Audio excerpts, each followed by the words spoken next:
It's us two again, Kiddywinks, and for this lesson I'll need to be wearing my good guy hat. You'll see why in a little while.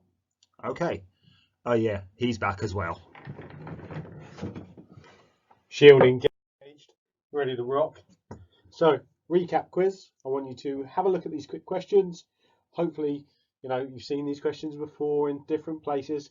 Let's give them a go. Pause your video now.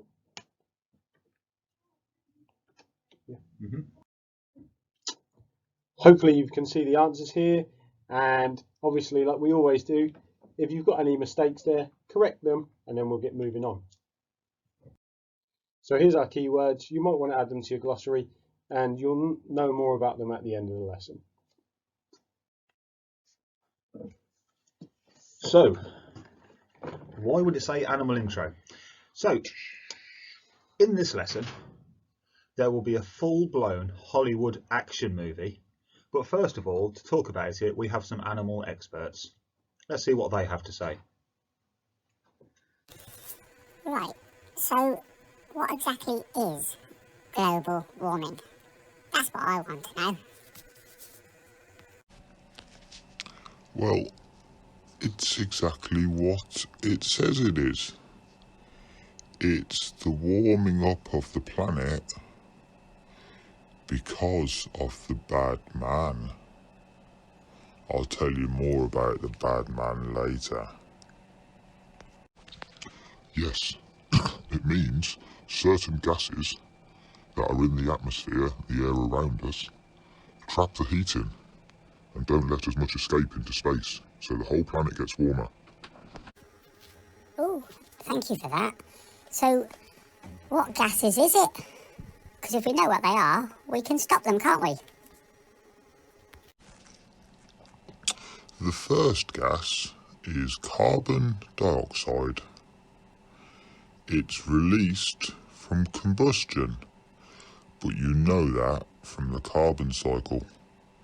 So the more things that are burned, the more carbon dioxide goes up.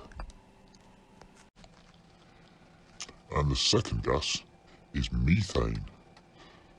Methane's released from farming cattle and when they grow more rice fields.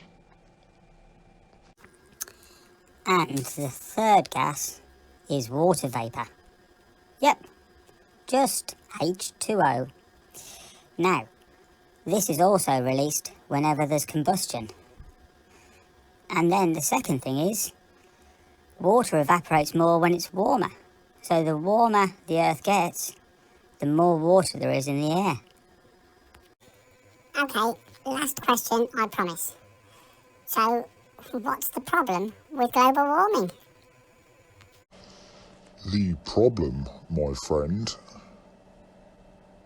is that it will affect lots of living creatures, including humans themselves. But I'll let the man explain more about that. Thank you, Simon. That's amazing. And you're right, I will give them some more details. So, you should know something about global warming. Heat coming into the Earth's atmosphere around us, the atmosphere keeping the heat in to keep the steady temperature on the planet, and heat leaving the Earth's atmosphere. But unfortunately, what's happening over time is, through measurements, the Earth's temperature is going up because not as much heat is escaping. I think our animal friends explained the three gases, but the reason this slide is here is for you to pause, because that diagram might be a good way of recording it, and then make sure you know all three gases. A lot of people, in fact most people, ask your parents, most people would say global warming caused by carbon dioxide, but actually there are three gases contributing to global warming, so you'll have a cleverer answer. Oh, it's still me. I'm going to come back in. Like Simon said, what's the problem with global warming? Well, we might end up with lots of the ice melting, and for obviously polar bears and animals that live at the Antarctic and Arctic, that's a problem. There's also a problem because sea levels will rise. I'll come back to that in a second. Next problem, lots of the area that we now use for farming and that we used to live in will become too hot. It will become deserts, and that's desertification. So actually, a lot more of the Earth's surface might end up being a desert if the temperatures keep rising. That means it's less useful for us to use. And then thirdly, those ocean levels rising mean two things. Number one, in coastal areas, like for example Portsmouth, in coastal areas in the future, there could be lots and lots of flooding. And that's already started to happen in some of the weather patterns around the world. Also, at the higher temperature, there's more rainfall. So there's actually more rain, more severe weather, and more storms. So flooding anywhere as well as just flooding near the coast. Anyway, as I was saying. And I'm back. So there's a list here of the impacts of global warming. And this is quite a famous chart you can see. And you can see the temperature rising and carbon dioxide going alongside it. And this was one of the graphs that led to the misconception Mr. Doherty spoke about earlier about carbon dioxide being the only gas that causes global warming. We obviously know there are two others. So all these different impacts may have an impact on one country different to another country. But it's these impacts that we need to be aware of, because we may be asked questions about them in examinations. We may be having to explain them to other people. I know I was walking with my niece the other day and we were talking about why they're chopping down these forests to build houses, and I'm sure you'll get to know more about that at the end of our epic PowerPoint presentation. Tell them about. And now, the bad man versus the good man. Trees? What do we even need these trees? I could knock this all down and we could have a farm. I could feed people. We could build houses. Let people have a place to live. I could even burn it as fuel. And who cares about undiscovered bits of forest? We haven't discovered it, so no one even cares about it. Oh dear, what a very bad and silly man. We don't have to destroy the rainforests. We could take some wood every year and then replant the trees. There's plenty of land already for farming and houses, etc. It's just how we use it and looking after it properly. We don't have to keep taking new wood all the time for products we can reuse and recycle. So it's not all doom and gloom. Right then lads, let's get this forest knocked down.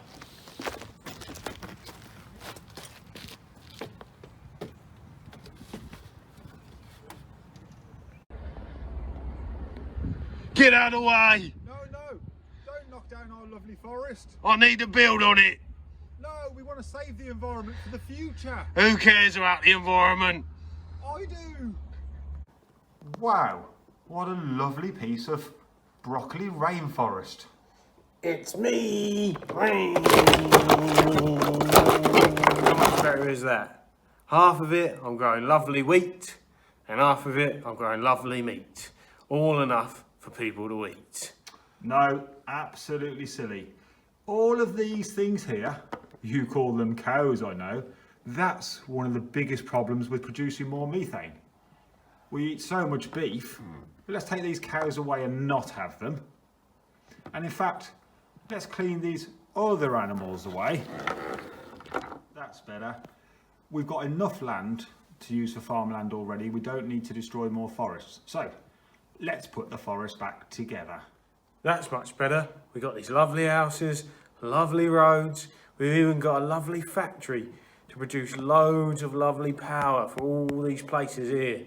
And look at this, a massive car. All has to go. I'm sorry. At last. Back to a normal forest. That bad man. What's he think he's doing? Doesn't he know? All you have to do is use sustainable forestry. So every year you can take a certain number of trees. Oh, he's just taken a tree. But what you do is you plant another one in its place. And it'll take a few years to grow. So if you use fast growing trees like pines, you could take a couple every year. But then you replace them at the same rate. And they only take 40 years to grow to a massive size. That's much better. Oh, what have you done now? You've ruined it all. Well, we got stuff to build, so we did logging for furniture and houses and stuff like that. But it's exactly the same. Take some of the trees every year, put back and plant exactly the same amount, and then it will last forever. It'll be there for the future, and it won't destroy the whole planet. Oh, numpty. A moving summary at the bottom in picture form, but actually deforestation for cattle ranching, for more farming for rice, which is one of the biggest food sources on the planet, for growing wood and growing plants to make biofuels, and actually for the wood itself for fuel or for building. Other things in there that the bad man tried to do was building more houses, building more industry, etc. So pause it on this. This is when you can do your summary of deforestation. Hopefully, you know, the movie didn't scare you too much and you weren't too fearful about the future. But you do need to know at this point that the sequel for the movie will be coming out next week. They are back.